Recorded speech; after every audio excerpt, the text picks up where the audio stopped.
بسم الله الرحمن الرحیم. Hello my dear students, I hope you be fine. Before starting, let's go to the previous lesson. قبل از اینکه شروع کنیم بیاین درس گذشته رو یک بار ببینیم چی بود. What was our previous lesson about? Excellent. It was about Eiffel Tower. ما درباره برج ایفل خوانده بودیم. Do you remember the words? Yes, you remember. Very good, excellent. So today we are going to practice and learn a new grammar point. درس امروز ما درباره یک بخش گرامری خواهد بود که باز هم به شما کمک میکنه که بتانین معلوماتی را درباره درس های گذشته اضافه تر معلومات نوشته کنین یا چیزایی را اضافه تر بفهمین در درس هایی که در قبل ازی بود. مثلا میتونین شما حتی با برج ایفل یک جمله بسازین نظر به گرامری که حال ما درس میتونم به شما. So our new lesson is unit 3, lesson 3 and page 29. So we are going to study this page, and also at the end I will teach you or I will tell you something about a new point. پس امروز ما میخوایم صفحه 29 رو مکمل میخوانیم. وقتی صفحه 29 خلاص شد یک بخش نوع دیگر ما برای شما میگم که او هم جالب است، بر شما جالب خواد باشه، در کتابتان هم هست، ولی حالا نمیگم که موضوع ما چی است، در بعد از صفحه 29 براتون میگم. Okay. So let's go to the board and review the grammar point that I'm going to teach you today. Okay, ready? Look at the board. Do you remember the conditionals? یادتان میاد من بر شما کاندیشنال گفته بودم؟ Yes, of course you remember. بله که یادتان میاد ما درباره جملات شرطی با هم گپ زده بودیم. من بر شما گفته بودم که we have 4 types of conditionals. من بر شما گفته بودم ما 4 رقم جملات شرطی داریم. Do you remember? We have studied the first one. و ما شرطی نوع اول یا کاندیشنال اول ما خوانده بودیم. حالا امروز میخوایم که second conditional بخوانیم. من بر شما اینجا نوشته کردیم conditional، پس نوع دومش ما میخوانیم. Second conditional is our title today. Okay? Good. Do you remember I told you that the conditional also called if clauses? یادتان اگر باشه من گفته بودم نام دیگه conditional if clauses است. چرا؟ چون با if شروع میشه یا if در جملات هست. I wrote an example here for you. I will read it and you listen carefully. How did I wrote a sentence for the second conditional? Listen carefully. If I were talented, I would go to a school for the gifted. اگر ما با استعداد می بودم، ما می رفتم با یک مکتب به خاطر می استعدادم. به خاطر استعدادی که داشتم با یک مکتب می رفتم. I need a full stop here. یک نقطه اینجا ضرورت دارم. Look at the sentence. First let's translate it again. Okay? ما اگر استعداد می داشتم پس یعنی حالا ندارم. به این معناست. یعنی ما درباره یک چی گپ می زنیم؟ درباره یک دریم. ما اینجا نوشته می کنم دریم. یعنی فکر و خیال است. چیز واقعی نیست. پس ما کاندیشنالی که امروز ما صحبت میکنیم سرش در مورد تخیلات ماست، یا ما او را میگیم دریم به انگلیسی، دی دریمینگ یا تخیلات در انگلیسی. یعنی ما با استعداد نیستم و ما هیچ با مکتبی نرفتیم به خاطر می استعداد خود، ولی اگر ما استعداد می داشتم ما به مکتب می رفتم. So we can make more sentences for this conditional. ما یک جمله دیگه بر شما، یک مثال دیگه نوشته میکنم. If I had money, comma, I would buy a house. اگر ما پیسه می داشتم ما می خریدم یک خانه. یعنی من پیسه ندارم و خانه هم نخریدم. این یک چی است؟ یک دریم است. معنای از این است. پس کاندیشنال دوم ما درباره شرایط گپ میزنیم که هیچ اتفاق نیفتاده و یک تخیل و یک خیال است بر ما. خب let's go to the structure. حالا ببینیم استراکچر از این چی رقم است که ما دیگه جملات با جور کنیم. من استراکچر از روی اگزامپل نوشته میکنم، شما خوب متوجه باشید. If plus. خوب ببینید این کدام تنس است؟ excellent. simple past. simple past tense است. simple past. subject plus verb این second form of the verb است. شکل دوم فعل است. شکل اولش چی است؟ have. very good. the es چی است؟ complement. پس if همراه ما simple past استفاده میکنم کاما، بعد از او چی؟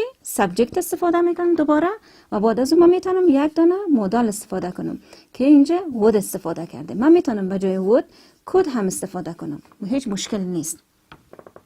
بعد از او چی؟ جمله ما مکمل میشه. پس این استراکچر شد if plus simple past کاما subject plus would plus این یک بار دیگه متوجه ازی باشین فعل ما با چه شکل استفاده شده؟ به شکل اولش، یعنی فعل اول ما استفاده میکنیم پلاس کامپلمنت. شکل اول فعل ما، شکل گذشته نیست، شکل آینده هم نیست، شکل اول فعل ما است. فعل ما خیلی ساده استفاده میشه. Okay, for having more practice, let's go to the book. Okay, now we want to go to the book and see it on page 29. Okay, ready? So let's go. کتابایتان باز کنین حالا. صفحه 29.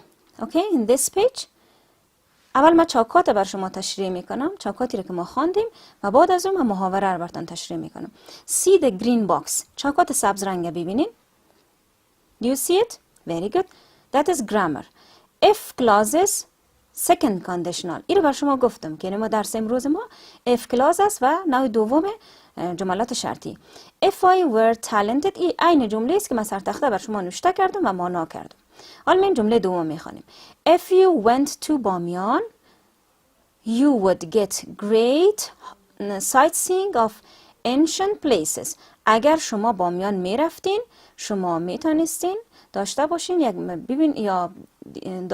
منظره های خیلی عالی از جاهای تاریخی و جاهای قدیمی. ancient یعنی قدیمی و تاریخی. این جمله است. ببینید من باز استراکچر رو براتون تشریح میکنم روش. if است و این قسمت از جمله ما زمان گذشته استفاده شده. went شکل دوم go هست. شکل اولش go هست، شکل دومش went.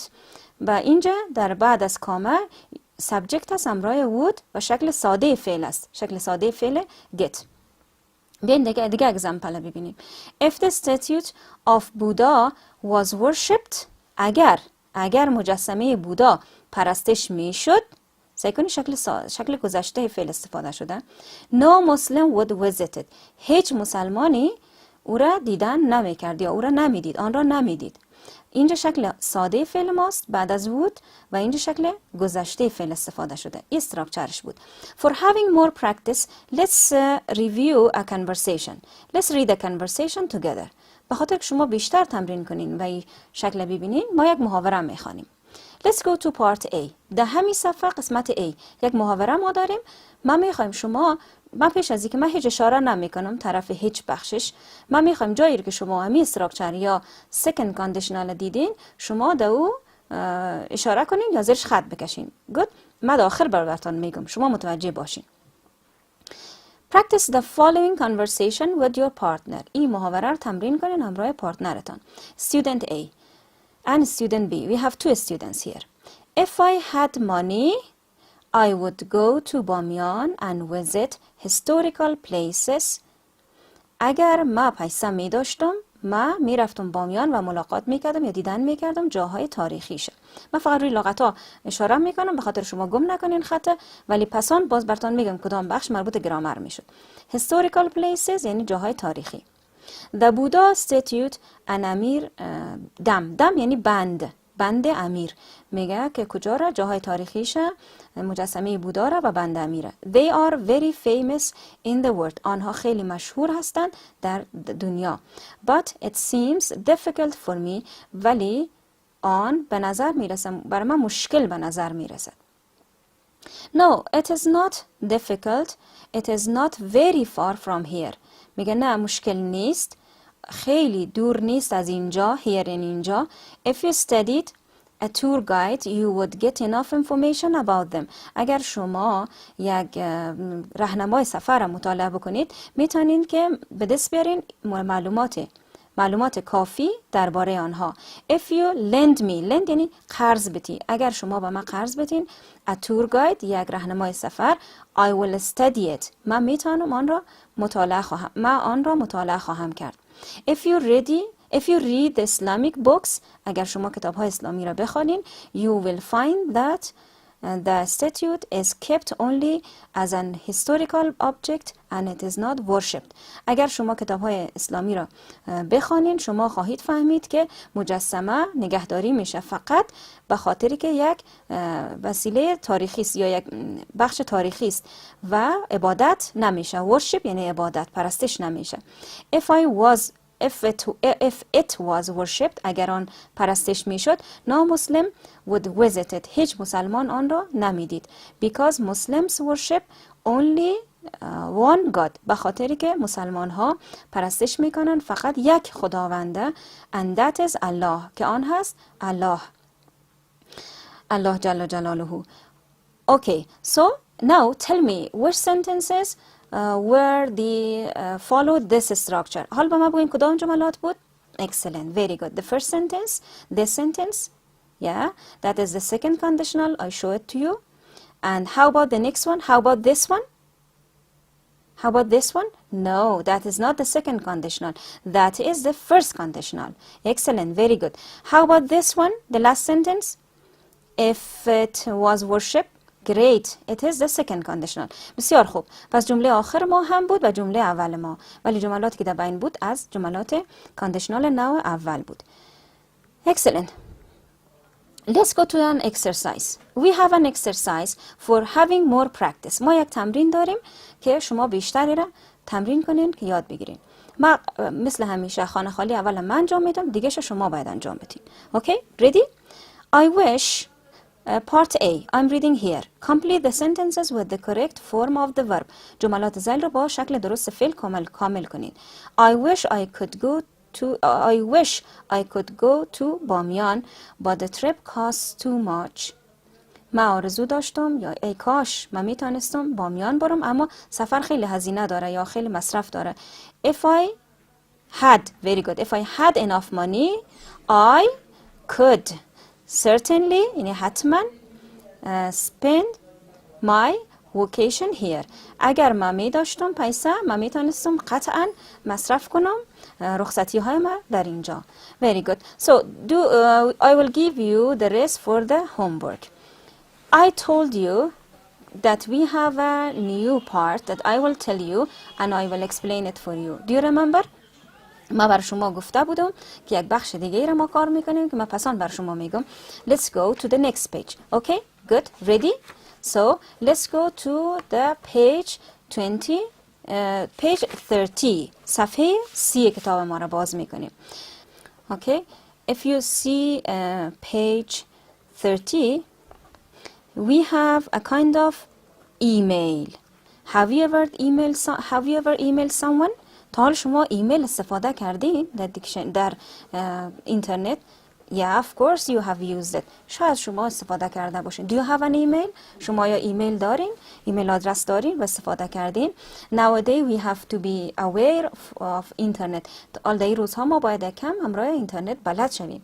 پس یک از کارهایی را که ما یاد میگیریم ایمیل کردن است. So I want you to look at this example of email and at the end I will ask you to write an email, okay? To practice writing an email. Look at the parts of an email. Part A. Your teacher will introduce and modify them to you.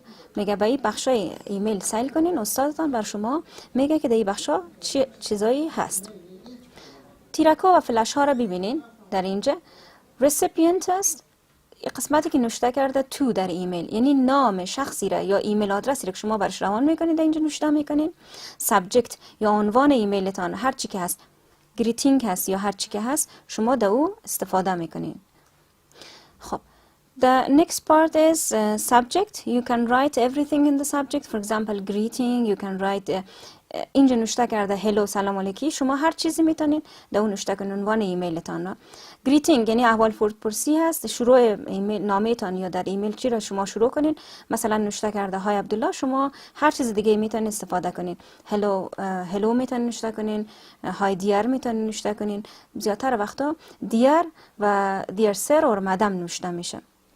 متن مسیجی است که شما نوشته میکنین. و کلوزینگ در آخر نامتان شما میتونین لغت های مثل best wishes, best regards میتونین شما استفاده کنین، یعنی معنای با احترام است.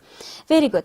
Now our lesson is finished. We have studied a grammar point with the name of second conditionals. درس ما خلاص شد. ما second conditional خواندیم. استراکچر شده یادتان است if plus simple past comma and we have subject plus would plus complement. این استراکچرش بود که ما جمله کار کردیم و تمرین امیدوارم شما کار کنین. And we have reviewed an email. We have practiced how to write an email. You have seen the structure of an email. و شما یک استراکچر یک ایمیل دیدین.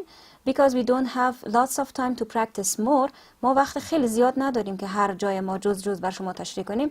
So I will give you a homework. Your homework is to practicing writing email. At the end of page 30 there was a place for writing email. داخل صفحه 3 یک قسمت هست که شما میتونین برای نمونه یک ایمیل نوشته کنین، پیش خودتان تمرین کنین. And also I want you to practice to do the exercise on page 29. و همچنین تمریناتی که در صفحه 29 بود اون رو مکمل بسازین. Have a good time.